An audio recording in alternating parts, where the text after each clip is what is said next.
All right, ladies and gentlemen, welcome to tonight's broadcast.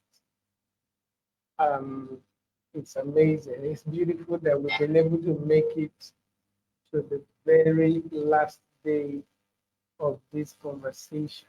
It's, it's been hectic, but it's been beautiful.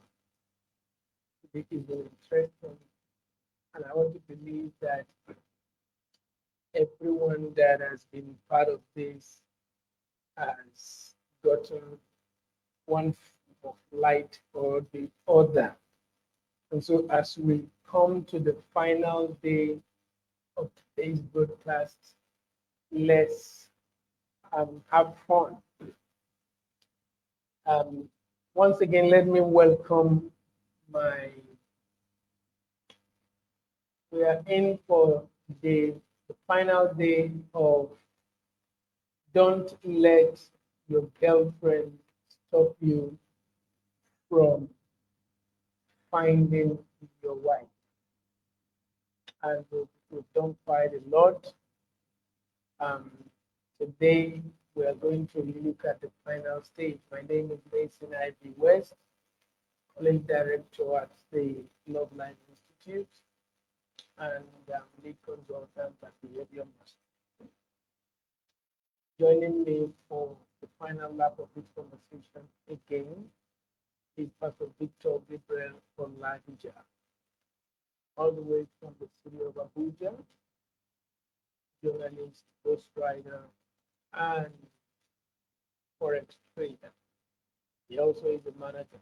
And as we share our final thoughts on this very profound subject matter, we look forward to questions, we look forward to conversations, we look forward to contributions, we look forward to agreement Sorry and about that, solution. sir. I'm not always afraid of that. Um, and so, Pastor Victor, what are your thoughts? What fresh thoughts do you have for us on this conversation before I state one of my first questions for you tonight? Okay, so I would like to say that there's really no end to learning, and that's the essence of what we're doing in this 5 days experience. So, whether you're single, whether you're married, people are even divorced, some people are widowed, it really does not matter where you are, there's still no end to learning. As long as we are alive, we still have the opportunity to learn, and we're at different levels of knowledge. So one person's knowledge will always outweigh the other, and many a times it's a function of experience. I think a wise man once told me something, and I really put it as one of the most important things in my life. He said, "You do not have to learn by experience when you can learn by observation." So many people want to learn by experience, and that makes them to lose time because you would actually have the experience, just that you lose time in the process of learning when you can easily observe and try to pattern your life after it. So allow other people to be the ones with the experience. They have lost time gaining that experience so that you can easily just look at them, avoid what they avoided or what they've learned to avoid, and then do the things they've practiced and then they've seen results. So that would save you a whole lot of time. Thank you, sir. All right. On day number two or so, you talked about respect. I Yes, believe sir. that I believe that when a guy is in a relationship with a lady, one of the yardsticks for measuring and defining whether the lady you are with has wife characteristics, whether she's just a girlfriend occupying space and hindering you from finding your girlfriend, your real wife, is the subject of respect. And when I think about the subject of respect, one of the first words that come to me is the word masculine presence. There is what is called masculine presence. And I believe, therefore, that if a woman cannot respect your masculine presence, then you are standing on a very unstable emotional ground and you want to pay very close attention to. Whether you realize it or not, you might pay that price later. Now, and these are my views when I want to talk to guys. Don't allow any feminist mislead you into believing that respect is some kind of old fashioned patriarchal demand. It is not. Especially for a man who is trying to lead, a man who is trying to provide, trying to protect, who is trying to build. Respect is a basic human necessity. And so when we talk about masculine presence, we're not talking about domination. We're not talking about um, control. No, we're talking about what somebody described as the grounded, centered energy that a man brings into the world when he is aligned with purpose, with integrity, and with emotional discipline. And this is so important. And so once you are in a relationship where you are not respected, trust me, you don't have a wife. You probably have a girlfriend. You probably have somebody that is occupying space in the meantime. You probably have somebody else. I don't know what how to describe her, but you definitely have not found your wife. And if you are not intentional with managing that relationship, it will hinder you from finding the real woman. Now, before I go into that a little further into that, let me ask Pastor Victor, what then? That's fine. What for you as a person? How do you define respect? What does respect mean to you as a man? Okay, thank you very much, sir. So I think the idea of respect for me has always been about the comprehension or the recognition of leadership. As simple as that one line statement means, it actually means a whole lot.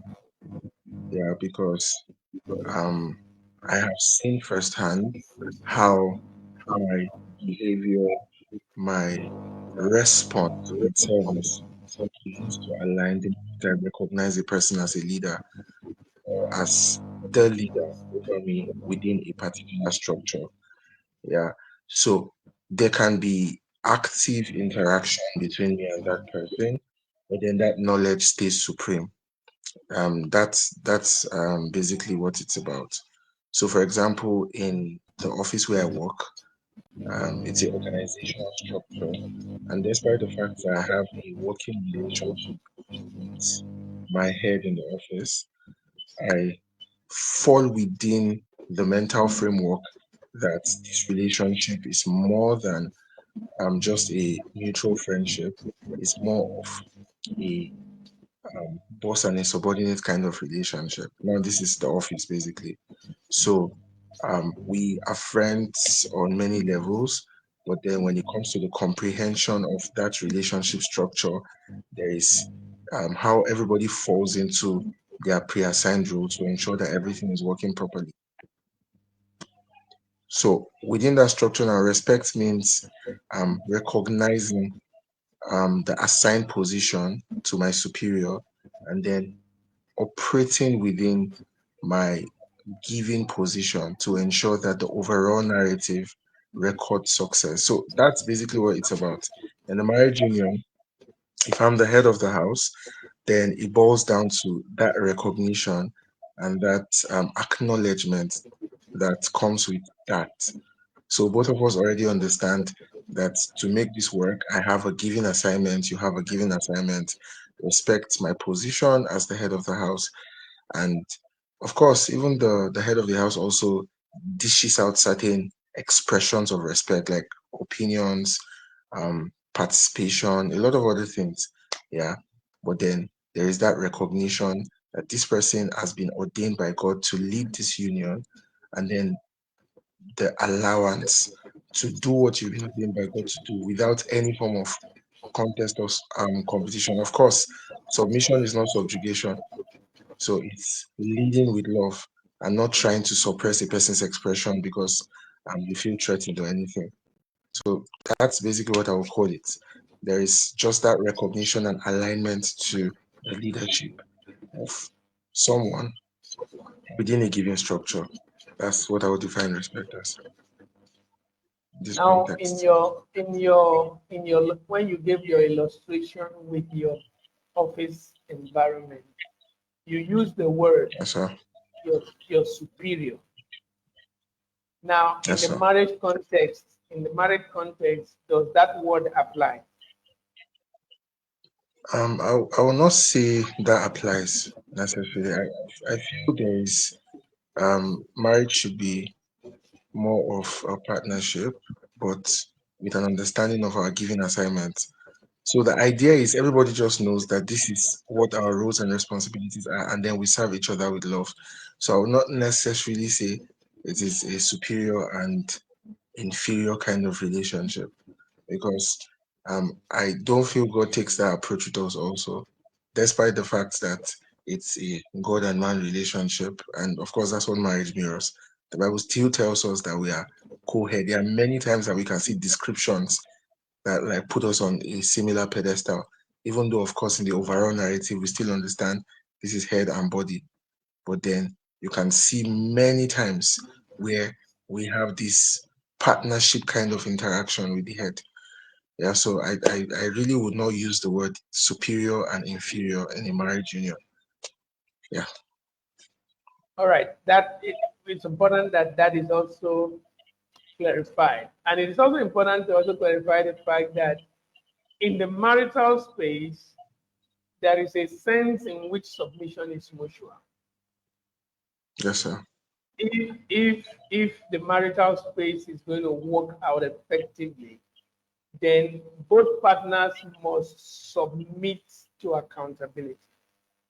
Both partners must submit to leadership. Accountability means that even the head, so called, is accountable.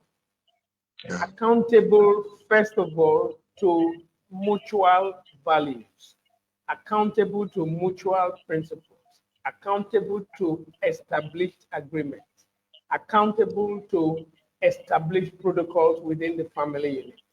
So when you are part of putting processes in place, when you are part of putting rules and regulations and procedures and structures in the family setting, you cannot, because you are the head of that home, now become superior to those processes, or you yeah, cannot become um, one person that is above the law, if I want to use that word.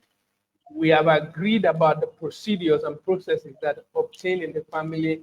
You, in fact, do leadership by modeling excellence. So you submit to the rules we have agreed or the processes we have agreed. You submit to it. That's the way to show me how to submit to it. So that is mutual accountability. Then there is also the submission to mutual leadership. Submission to mutual yeah, leadership also applies because at the end of the day, um, we are co-leaders in the family. However, it happens that somebody must be the chief executive, or if you like that word, somebody must be the one that takes the final decision. However, at the end of the day, you also have a responsibility to respect the other leader, like you expect that leader to respect you. Respect in that sense becomes reciprocal. However, there is a sense in which, in my view, respect is the love language of all men. I do not undermine the teachings of Mr. Chapman on love language. He did a profound work. As a matter of fact, everything he said is true. But hear me and hear me loud and clear that respect is the love language of every man. The primary way a woman loves a man is through respect. If she cannot see the masculine presence of the man, if she constantly challenges it, if she constantly mocks it, if she constantly refuses to honor it, then what she has for the man is not love, it's deception. If she does not respect the man by his own definition of respect, then she does not and she cannot love the man. And such a Yes. man must become intentional with what it is that he's doing. So I had this counseling session several years ago. Can't even remember the person because we met for the first time, and after that meeting, we've not had the opportunity to meet again. And then I counseled with her because there were issues in the marriage. And what were the issues? The marriage was grinding to a halt because the man says she disrespects him. She said, no, I don't disrespect him. I respect him. I cook for him when he wants to eat. I wash his clothes. I clean the house. I do the dishes. I take care of the home front. I do whatever I got to do. And I'm like, so why in the world does he say you don't respect him? She said she doesn't know. I said, okay. Can you tell me one, two, three, four, five things that he always complains about? She said, he says that I do not do what he tells me to do. I disobey him. And I'm like, break it down. She breaks it down. When she was done breaking it down, I was like, if he tells you these basic things and you don't do them, number one, why don't you do them? Number two, in what sense do you think you respect him if you don't do what he asks you to do? You insist on not doing it, or you insist on doing it your way, and you say you respect him. Break it down because I'm not getting it. This is his definition of respect, and he's not getting that from you. So how do you explain that? He does everything you ask, you want him to do for you, whatever role you want him to play, he plays. But these are basic. Stop going to XYZ place. Stop doing XYZ thing. Stop handling things this way or that way. And you insist on ignoring him and doing what you want to do. And your own definition of respect is that you wash the dishes, you give him food when he wants to eat, he wants you to wash them clothes, you do that. You don't respect a man according to your definition. You find out what respect means to him, and then you comport yourself accordingly. You also define what respect means to you, and then the guy comports himself accordingly. Then that way, you both are speaking the same language. What do you think, Pastor Victor?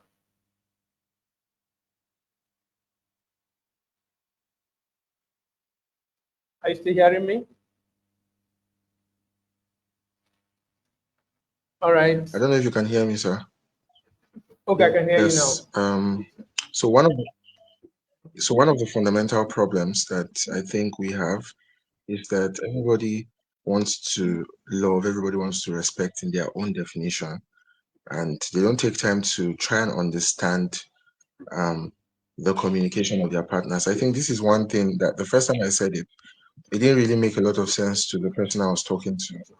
Yeah, so it was a similar scenario where this person is saying, um, she just keeps nagging, she just keeps complaining, and the guy is saying he just keeps, um, like everybody has their own definition. He just keeps doing this one. The man is saying she just keeps nagging and all of that. But when looking behind the scene, I began to realize what the problem was.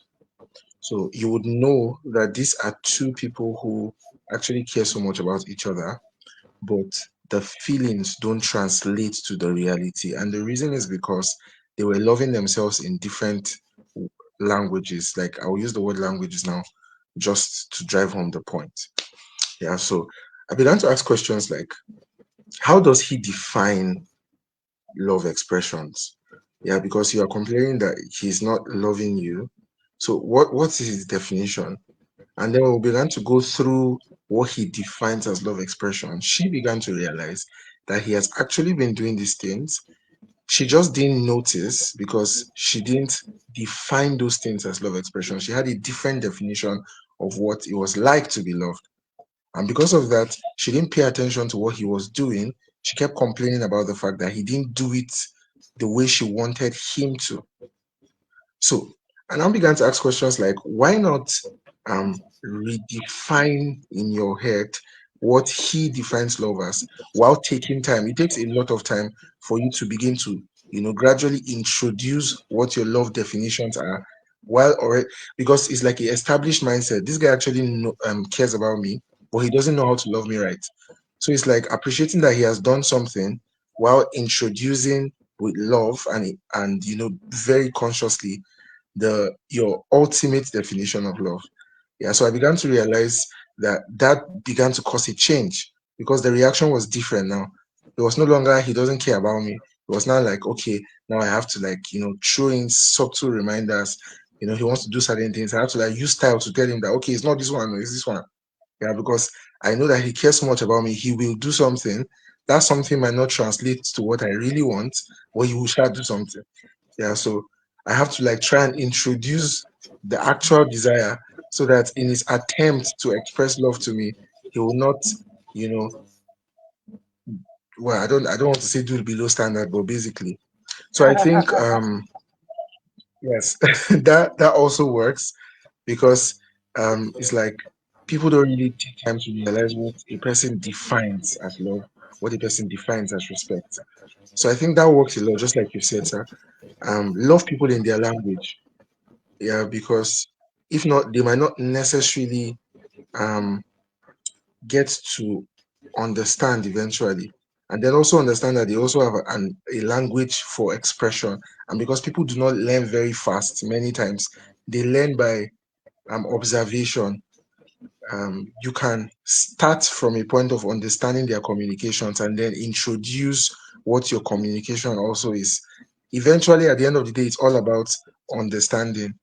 Yeah, I keep saying that communication might not necessarily be um communication is always regarded, it's often regarded as like the highest point of expression in a relationship. I think understanding will be the highest point because people can actually communicate without understanding each other. So it's basically about understanding because sometimes what you say might not make a lot of sense, but your partner understands. You can be in a setting where somebody says something that makes absolutely no sense, but then you see their partner saying, "Oh, this is what the person is trying to say." Yeah, so I think understanding will now become the highest index of true intimacy and not just saying words, but comprehending what is being said, something like that. And of course, it's not just about words, it can also be about emotions too. Yeah, the most important thing is whatever is being communicated is being understood. So I think that's, in a way, what I would say in this regard.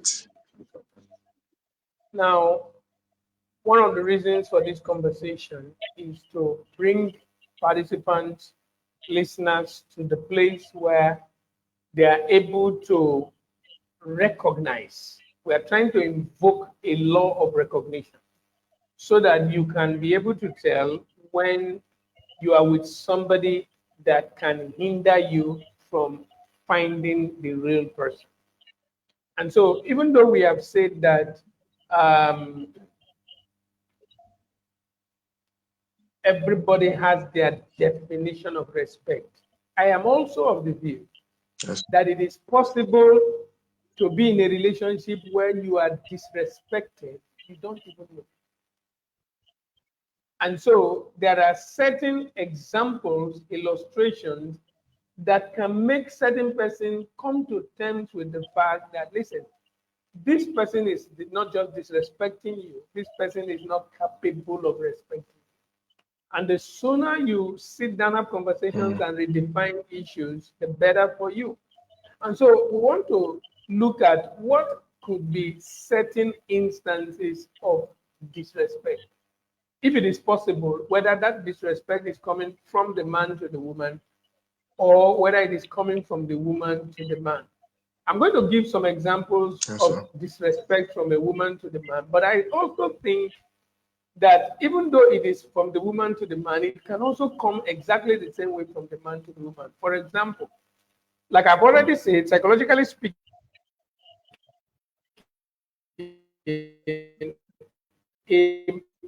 for a man, respect is often felt more deeply than love. Your woman can tell you every day that she loves you.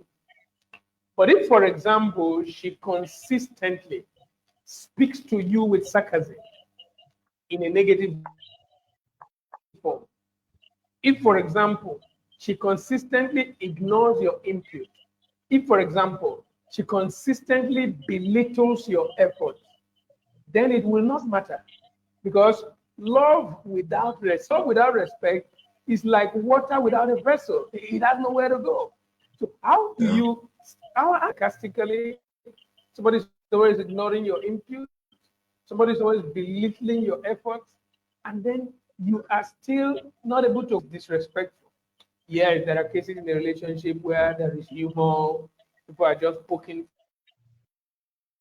fun at each one the other, but those are seasons. But being sarcastic, when somebody takes you for granted completely, it's not something you want to take for granted. It's not something you want to give a lip gloss to. It's something that requires your attention. For me, the truth, and I want you to agree with me or disagree with me, but for me, the truth is that many men Yes, stay sir. in relationships where they are emotionally dehydrated just because the woman says she loves them. But then, when you watch her actions, when you listen to how she speaks to him, especially in conflict, as soon as there is a disagreement, as soon as things are not going her way, the way she wants, in fact, that is the first junction where you can define whether a woman respects a man. That point when things are not going the way she wants, when things are not going her way, the question will be, does she demean your value, cut you off when you are expressing something meaningful and very important?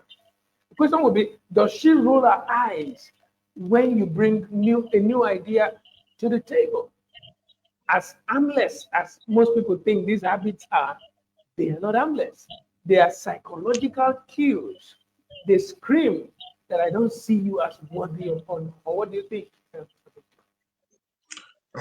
That's actually very true, sir.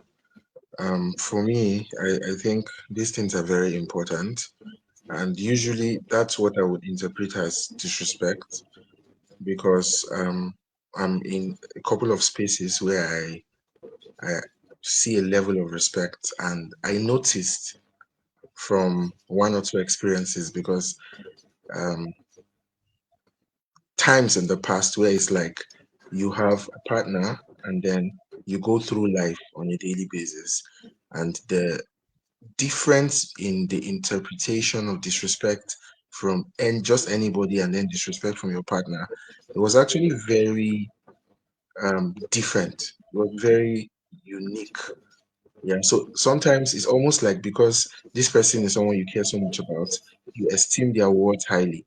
And so things that other people can say casually, it begins to rest on your heart in a more intense way.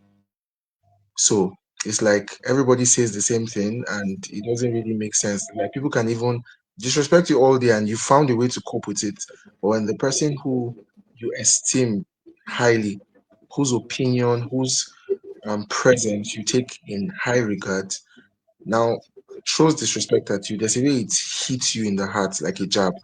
So I totally agree with that, because a lot of people feel less of themselves, and it's not just men alone, but of course it happens a lot with men, where a little issue, and she tells you all the reason why you're not man enough. She begins to compare you with other men.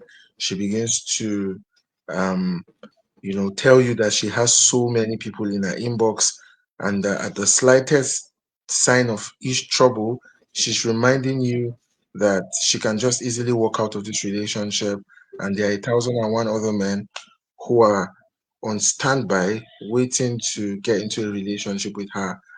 So the idea is almost like she keeps you on the edge. So I think these are very structural forms of disrespect that certain men suffer eventually. So it's one thing to voice your opinion. It's another thing to do it in a very disrespectful manner that makes a man to feel less of himself. I think what that leads to many a times is that it um, makes the man to feel less of himself, so he begins to act accordingly. Yeah, I think there's been a set of women in the 21st century asking why men are becoming more effeminate and more demasculated. I think it has a lot to do with many of these things. It's almost like you're requesting that men become more feminine, but then you realize that you are more attracted to the old, the traditional, the bold, the leaders in the former expression of men. That's the traditional, the normal expression. So you want the treatment that comes with a man being feminine, but then you want the leadership that comes with a man being masculine. So it's like you're asking for a masculine and a feminine man all in one package, which is usually going to be something that is very hard to achieve.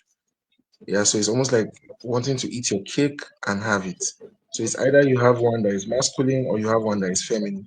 And each of these category of men comes with a unique expression. Yeah, so I think that's basically what it's about. All right. Now, as I listen to you, certain thoughts come to mind. Yes, sir. You, there is a sense in which you seem to insinuate that the men have been beaten into shape, a certain shape. Um, Maybe because if they refuse to assume that shape, the relationship is going to collapse. So they accept to be beaten into that shape to keep the relationship, and then, but then they're there demasculated, like you say, and then they've lost their person, their identity, who they are, their masculinity. In that sense, they have succumbed. Yet, in another sense, one wants to also ask himself, is it possible? Could it be that the men, most men, are the enablers of disrespect? Because a lot of the times, what we do not realize is that disrespect doesn't start with something very big. Yeah. In the name of I'm in love, I'm dying for this person, I can do without this person. What is my life without you? We start to allow several compromises, overlook very critical indices of disrespect.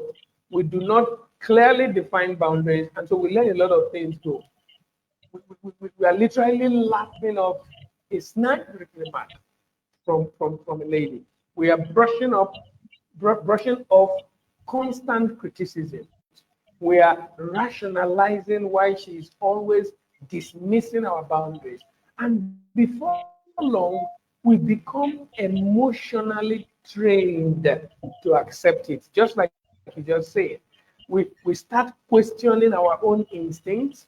We begin to tell ourselves, maybe I'm being too sensitive, or she doesn't mean it like that. But at the end of the day, we are enabling disrespect, we are condoning disrespect, but before long, we are going to pay for it. Because, listen, once you are in a relationship where you are disrespected as a man and you are condoning it because you think you are in love, one of the things we must come to understand about love is that essentially what we describe as love are products of hormones. They are chemical reactions. And the problem with chemical reactions is that they change every other minute. They change every 5 minutes, every 10 minutes.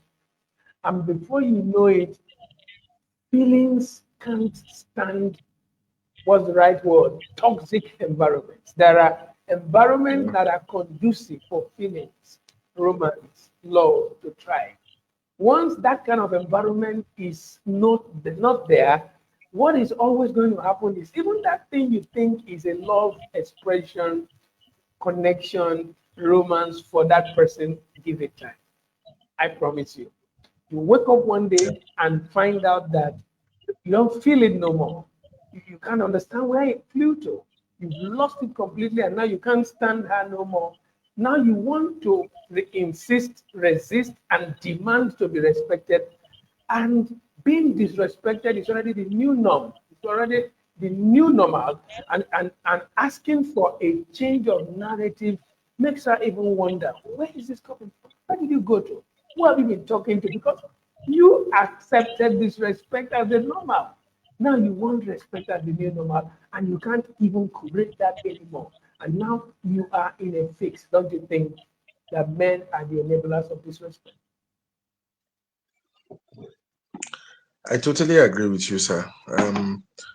The thing is, you basically get to decide how you're treated.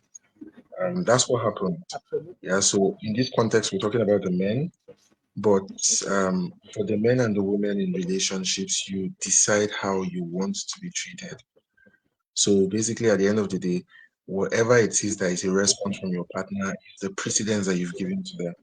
And I know this personally because truly, just like the example that you've given, sir, when many people get into a relationship, it's the honeymoon phase. So there's a lot of excitement. There's a lot of there's just so much happiness. They are so excited. They are so, joyous, just jumping here and there.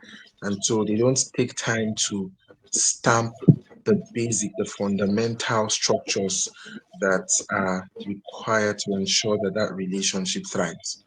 They decide to do it later on in the relationship when it's like all of the butterflies have calmed down. And then now it's like reality.com is beginning to set in. And so they try to stamp all of those structures in place. But by that time, um, many a times your heart has even gone very far. So because of all the disrespect, you are not even interested in trying to make it work at that point. Yeah. So I think from the beginning of an interaction, these things are supposed to be made clear. Yeah, so I'm of the opinion that when two people get into a relationship, from the beginning, this structure should be put in place. Um, it has to be put in place because if it's not put in place, by the time you're trying to introduce it, it might already be too late. And so many beautiful relationships that have the ability to have thrived would already be destroyed before both parties come and say, okay, I think we're doing it all wrong. Can we begin to adjust certain things? So instead of waiting till a particular point to adjust certain things, why not start from that point at the beginning? Yeah. Or at least when the relationship is beginning to get structured, why not begin to have these kinds of conversations? Because um, people would love you the exact way that you have expressed that you want to be loved when you make the woman, especially because many a times people, and I think a lot of this has to do with low self-esteem, not every time, but in many scenarios. So, for example, I speak to a particular lady who is really pretty, and in my mind, I'm like, okay, I don't really think I deserve a partner like this. And then because she said yes, I don't really want to begin to set rules because oh, she accepted to be with me. That's nice. Yeah, I don't think I'm amazed I even scored such a prize. Yeah, and so I want to take it easy before I will just do something wrong and then she says she's no longer interested. And so these kinds of things, many people will now make it look as though they don't really care about respect. It's not really that important. But the truth is, we are wired the way we are wired. And I would really not even say it's a cultural thing because the Bible clearly gives us instructions in this regard. God constructed us, and so the instructions that came later on were in alignment to the construction that He did. Yeah, so that's why there were certain emphasis that God placed. When He was speaking to the woman, He placed certain emphasis. When He was speaking to the man, He placed certain emphasis. It's all about the construction. So When you see a man who says, I don't really care about respect and all, he will learn with time. He will learn with time. Maybe he's so busy that he does not necessarily have time to think upon the disrespect. One day in the future, it's going to make sense. All of these things I was saying. Same way, if a woman is constantly starved of love, it will eventually lead up to frustration, and then she's going to begin to revolt. Somehow, it's within our conditioning, and we cannot escape it. And so we have to do everything under God to ensure that we service these instructions so as not to come to the point where we are starved of what we desire the most, or we starve our partner of what they desire the most. So yes, I literally agree that you can only be disrespected when you give the precedence. So if the first time disrespect occurs, you make it clear that I do not condone such behavior. And I'm not saying do it in a rude and no, just in love, you set a boundary and be like, if this has to work, these kinds of behaviors are not welcome here. Yeah. So if those kinds of things are done, it's just like the man to doing things that does not show the woman that he loves her. Yeah, I think women are just wired to keep intentionally requesting to be validated. But many men, because they I don't know whatever the reasons are, they don't necessarily push to be validated when it comes to respect. So I think these are things that we can put in place.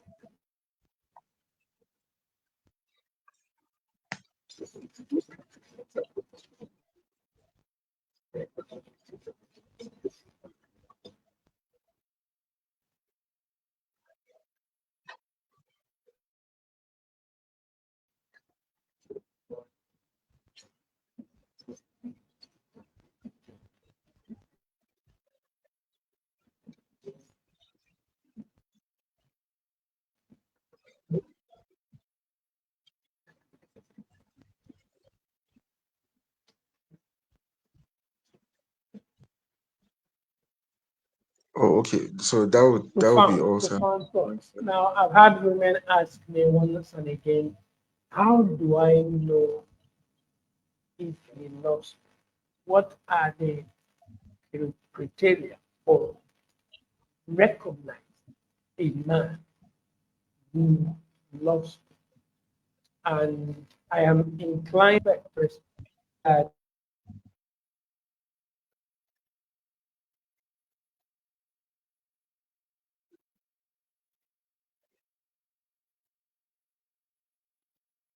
essentially treated, you control how you are treated by what you allow, you control how you are treated by what you stop, you control how you are treated by what you reinforce, the wise man has said.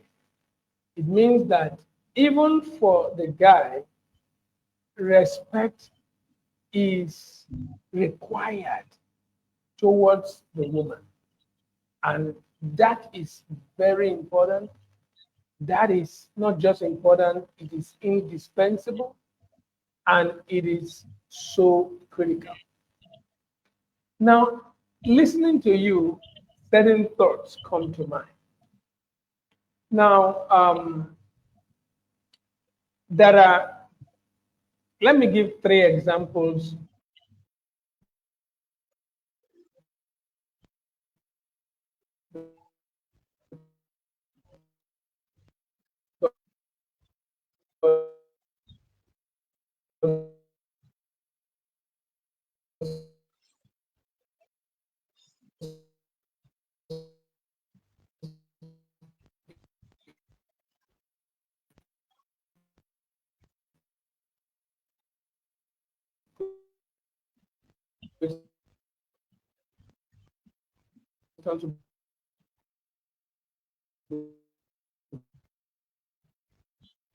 going on in the heart of people. Let me give three examples of how a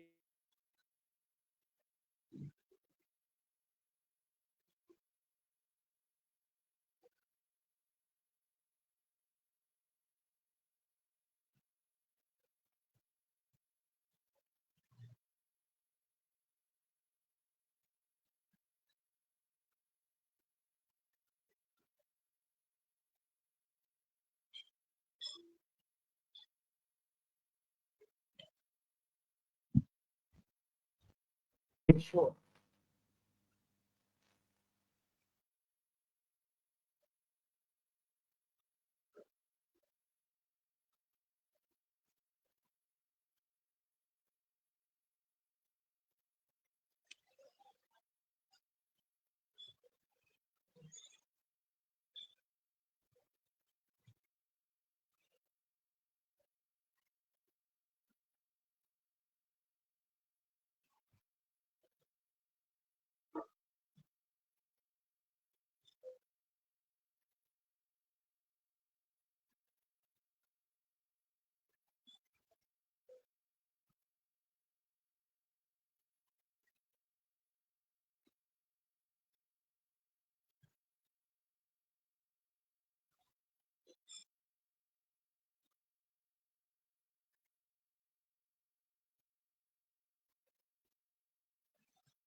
Hello, sir.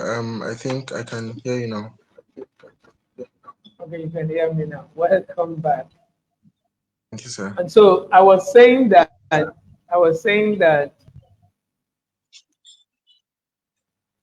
respect does not mean or imply that the woman cannot disagree with something Yeah. you say. She cannot disagree with an opinion. She cannot disagree. She cannot even question a policy, a suggestion, a new idea. No, that's not what it means.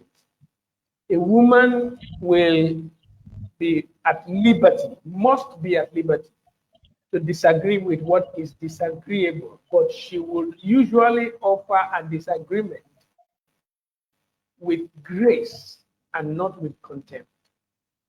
Yeah. And this is so important. The woman will not always see your vision perfectly, but she will trust your ability. But more importantly, she will never make you small for simply being who you are. Listen, in every relationship, the liberty to be who you are is so profound and is the height of respect or disrespect. And it doesn't matter where it swings. A woman must be at liberty to be who she is in a marriage. In the same vein, the man must be at liberty to be who he is in a marriage. Yeah. Neither party has the right to try to recondition the other person to fit into the family definition of where they are coming from. This is how we do stuff in our family. This is what we do in our family. And now you are literally insisting because your husband is not your father's type of man. And so you disdain him, you mock him, you reduce him to nothingness because he's completely different from your father. And for goodness sake, your husband has a right to be different. For goodness sake, Yeah. the wife also has a right to be different.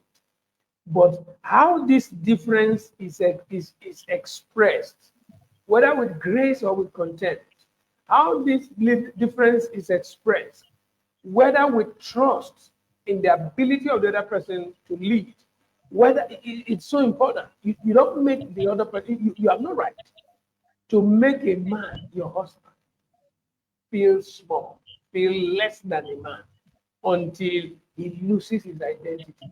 That becomes the point. That's the height of disrespect. What do you think? Yes, sir. I totally agree with that. And this happens a whole lot of time. I think maybe because of the emotional component that often is the case in conversations between partners. And many ladies are caught up in the moment, and then they say certain things, do certain things, and then at the end of the day, they would tell you, I didn't mean it. It was just in the moment. It was just an emotional outburst. And many a times, what um, the things that are said that make the man feel less of himself are in moments like that. So I think if marriage is very important to us. If building godly structures is important to us, then we should also be interested in trusting God to help us um, regulate our emotions. Yeah, so there's a sense in which God can actually assist you in regulating your emotions, and then you don't say things um, in the heat of the moment, in the spur of the moment that you would regret shortly after. Yeah, because that's usually where the problem is. And sometimes, if you look at the way they look very remorseful, they look really honest after they're done saying all of those things. And then sometimes you want to even say, okay, let me just let go of this. But the problem is, since men operate primarily by the principle of logic, you can't help but think about some of those things after every argument or after everything has been sorted. So it's sorted already, but then you live with the hurt, with the wounds of those words. Yeah, you can just be sitting all of a sudden, it's like a flashback. You just realize that she told you how less of a man you are, how your mates are doing this and doing that. So um as the woman claims not to have control over what she said in that moment, that's also how the man can also claim not to have control over allowing those things replay in his head. So I think both parties have to just trust God for grace. The woman on how to regulate her emotions and voice out her disagreement, voice out her criticism in with grace and with wisdom, yeah, in a way that can easily be comprehended by the man, and strategic adjustments can be made in that regard without necessarily allowing the situation to escalate. And then also, just like you've said, a man should respect his wife's opinion to the point where he can actually have conversations, listen to what she says, and try to put what she says in perspective. Try out some of her opinions every now and then. Um, I say this all the time that it's the quality of a leader to delegate. So if as a man you realize that your wife does certain things better than you, it is foolishness to insist on doing it because you are the head of the house. It's just simple. It's wisdom. She does this better than you. Allow her take the lead in this regard. It's called delegation. Yeah. So if it doesn't necessarily change anything, it doesn't change the dynamics of anything in that regards. Once it comes to that kind of matter, just like you said, there might be a CEO, but then there are a board of leaders. Yeah, so in the marriage union, we have two leaders. There's a co-leadership structure, even though eventually, according to the grant system, there is a CEO, but then there's also two leaders, two strategic leaders in a relationship. So have board meetings. Sometimes, come have conversations, seek our opinion. What should I do about this? And then try out those suggestions. Because a lot of times, a lot of men have realized over time that their wives give very great counsels, that they've been saved from trouble many times because of the counsel of their wives that they heeded to. So everybody should recognize their partner in that sense and accord to them the respect that is due them, accord to them the love that is due them. And I think eventually we'll be able to win if we can put all of these structures in place.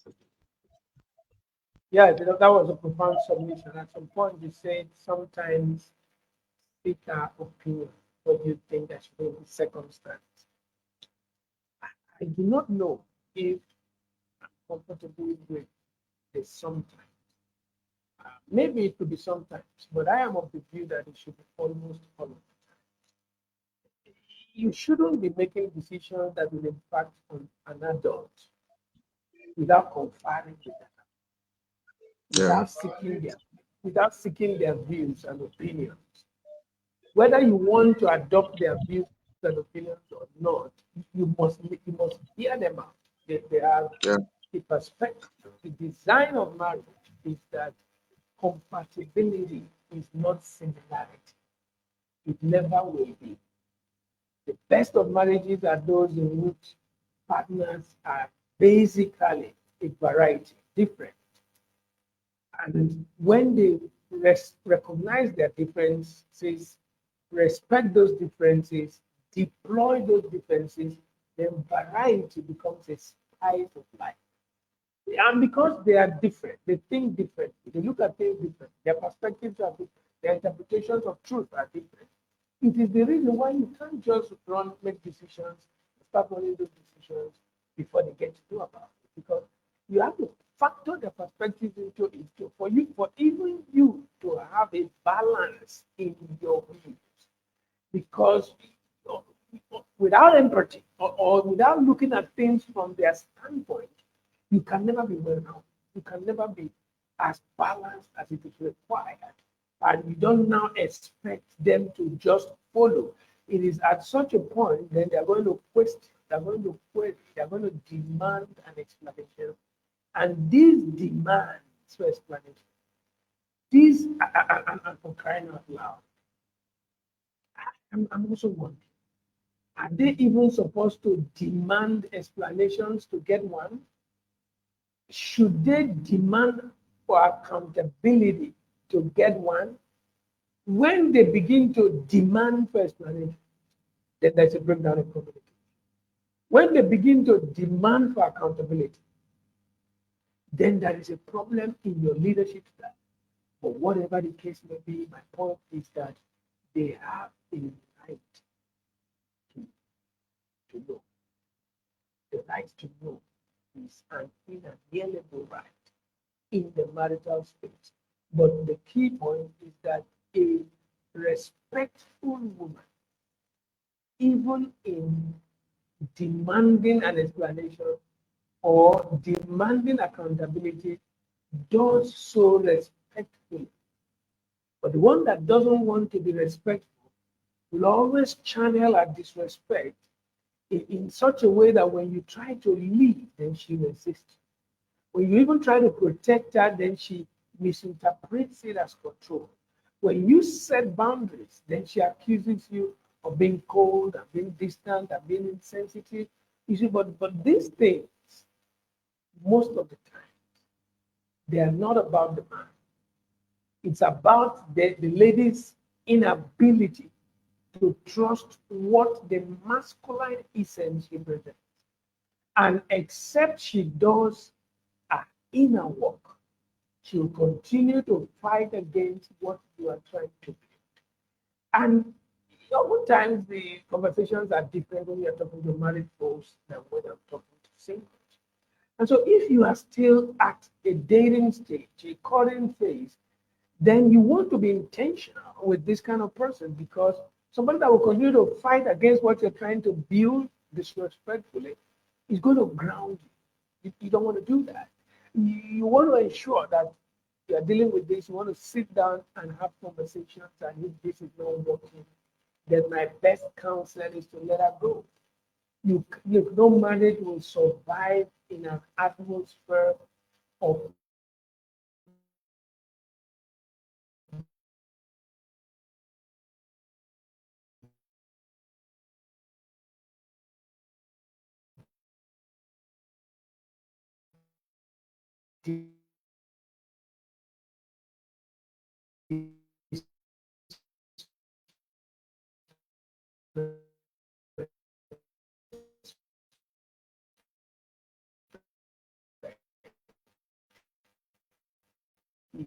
a lady can listen. It's possible that she cannot respect you because of certain indices, but she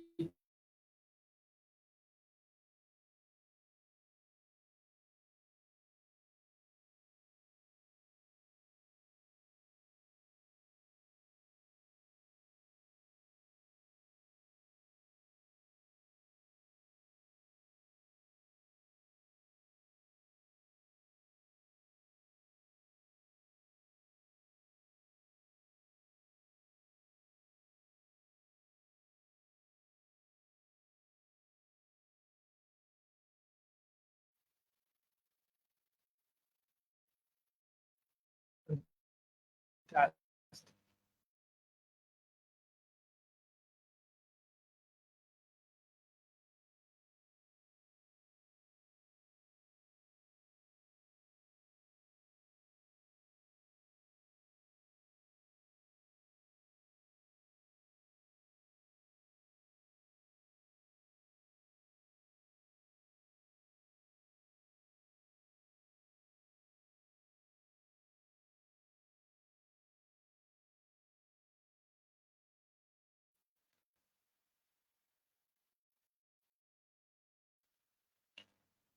You're back. Are you back? Yeah, my network has been acting up today. I think mine too is doing the same thing. Yes, sir. I think my network too is doing the same thing. So it's a network issue, right? Yes, sir. All right, that's okay. So I was saying that oftentimes when a woman decides to be disrespectful, it's not about you, the man. It's about our inability to fully trust what the masculine essence represents. And except she Yes, does sir. her inner work, she will continue to fight against what you are trying to build. And if you are in a relationship with a woman, in a courtship, in some kind of dating, and she cannot give you respect, then my thought is that if you sit down and hold conversations about it and there are no solutions, then it's better to leave immediately because you cannot afford to spend your life trying to prove yourself to someone that is committed to misunderstanding you. And while you are stuck in that loop, you will suffer a leakage of purpose. You will be drained of energy that you would have been using to invest in your mission, to invest in your calling, and to invest in your peace. This, if you ask me, becomes very important. As we begin to round off, the network is making us stay a little longer than our estimation.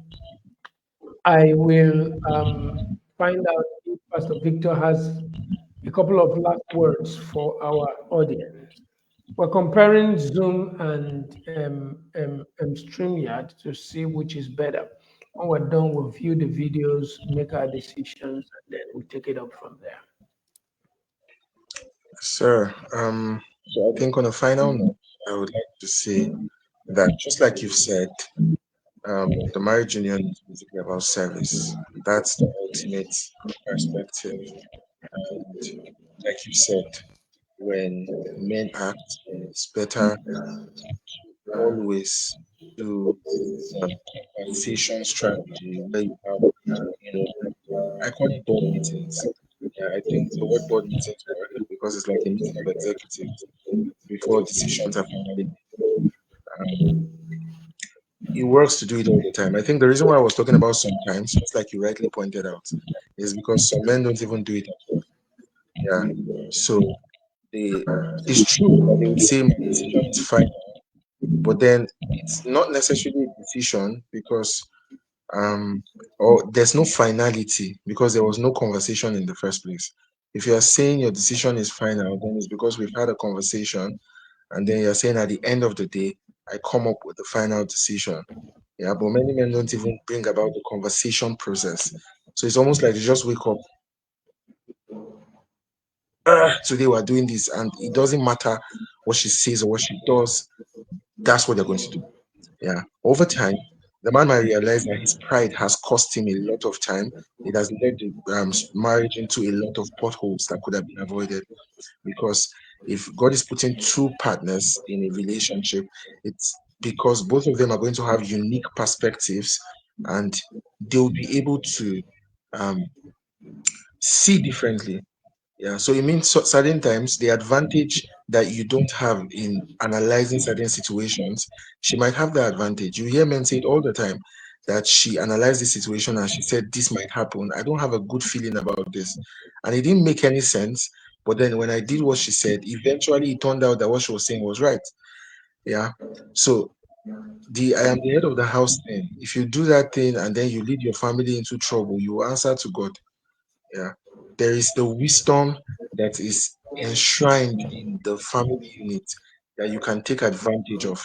As a leader, you'll be a very foolish person if you have certain level of prowess within your ranks and you never take advantage of it. Your leadership is not calculated by how much force you can enforce. I know that sounds like tautology because force enforce. but your leadership is calculated by how much progress is made. Yeah. So good leadership is about progress. It's not about usurping authority. Yeah. So um, I guess as long as your position is not being contested, learn how to outsource certain things, certain responsibilities. Don't necessarily say you have to be the one to do it. If there is skill, there's prowess. You can basically maybe supervise the process, but then allow their unique to do. So on this is like the final statement. I would like to say let us trust God to help us doing most of these things because it's not enough to know it. In the practice of it, many times you realize that you actually know some of these things, but then it's so hard to put it to practice. Yeah. So let's trust God for help to help us to practice these things day in, day out until we become an embodiment of these realities to the end that not just our words, but our lives will teach people what the model marriage is according to God's standard. So that would be it. Thank you so much for a beautiful way to wrap this up. One final word I'll give to men is that your job as a man is to be a man who is worthy of respect, and then align yourself with someone who sees it in you without you begging to be respected. A lot of men are emotionally imprisoned in relationships where their leadership is mocked, their decisions are second guessed, and their presence taken for granted. Unfortunately, for most of us, we have adapted to this reality because we were never taught to expect more. I believe that a relationship without respect is death, slow spiritual death. No matter how attractive a woman is, her sense of worth is slowly being dismantled. You are not in love. You have to find out what it is that you are in. I know that this could be uncomfortable because it forces us to take a hard look at ourselves. It forces us to take a hard look, at away from. But then very necessary. Growth, clarity, direction is not going to come easy. It's important that you stay with people who give you peace. Anybody who cannot give you respect will eventually take your peace from you. And any man without peace cannot lead. Any man without peace cannot love. Any man without peace cannot reach full potential. I want to believe that in these conversations in the last several days has been able to invoke, provoke, set the stage for more conversations to take place that will guide each one and every one of us that in the direction in the steps we need to take going forward so that we are strategically positioned to get the best out of our relationships and to live our dream love life. And Pastor Victor, once again, let me thank you for the time, the sacrifice, coming back from work every day to battle with public power issues. To right now, as I speak with you, power. There's public power failure at my end. So what you see providing illumination is an improvised system. Otherwise, I would have been completely blanked out. We have to deal with all that every day for 7 days to be able to get this out. And we're glad that we're able to do that. We're glad that we're able to achieve that. It guides us on the way forward and the best channels to use for subsequent meetings and editions because this is just going to be a continuum. Maybe not every day, but at least it's going to be a continuum. Thank you so much for the value you brought to this conversation. Thank you Very much. for allowing me to crack your brain. And thank you for all you do. Thank Yes, you. sir. Have a wonderful time, and may the city of Abuja continue to bless you and in all that you do. We'll have some conversations later, maybe during the week and backstage, and strategize the way forward. Thank you so much, and do have a lovely night. It's Thank you, sir. You're welcome.